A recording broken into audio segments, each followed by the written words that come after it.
Hi, welcome back to Maxim's Inside Track. A positive result on the GDT on Tuesday evening. I'll kick this one off with skim milk powder, up about 3.8%, and a pretty positive result across the board for the coming contracts. It is interesting to see a differential of about US $300 a tonne from European offering to Oceania offering.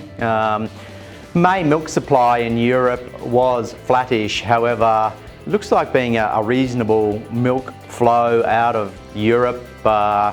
Oceania skim milk powder is relatively tight-ish, and could probably expect to see this reasonably sort of solid at these numbers for the next little while. I can't really see it running away from us, but nice to see a positive result for skim milk powder. Moving on to full cream milk powder. We've had the first positive result since March with the GDT up about 3.6% for whole milk powder.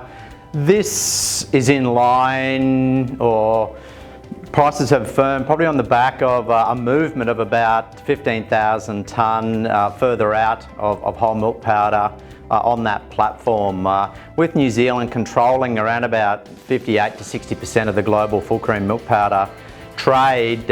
You can see that these movements do have an effect on this platform. The New Zealand milk season looks like being a pretty positive start to it. There is moisture in the ground and pretty mild conditions in New Zealand. It feels like a relatively balanced supply-demand offtake. China is obviously critical to this whole milk powder pricing. Feels like it's firmish and bodes well for the Kiwi farmers in their opening milk prices for the coming season. Moving on to cheddar now. We've seen milk supply in the US start to ease a little bit, remain stable and maybe drift off a little bit. The CME prices for cheddar, both block and barrels, have been extremely high of late. We've just started to see these prices drift off, probably more so just through demand being burnt off at high levels. That domestic demand in the US feels as though it's reasonably robust and absorbing that US production. EU has probably got the most competitive prices at the moment, and Oceania still really struggling with milk in particular in Australia for cheddar and very buoyant prices from this region. Fats now, butter and AMF, probably a little bit of a shock result, up nearly 2% on both butter and AMF, and quite a good result in that it was across the contract periods, positive results. So it's probably a tale of two markets. Europe has product available, and it feels though demand has softened significantly over there, and pricing is considerably below Oceania offerings.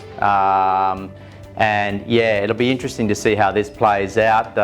There may be some more weakness to come, but obviously a demand for Oceania product off that GDT platform. Onto the whey derivatives, whey and lactose.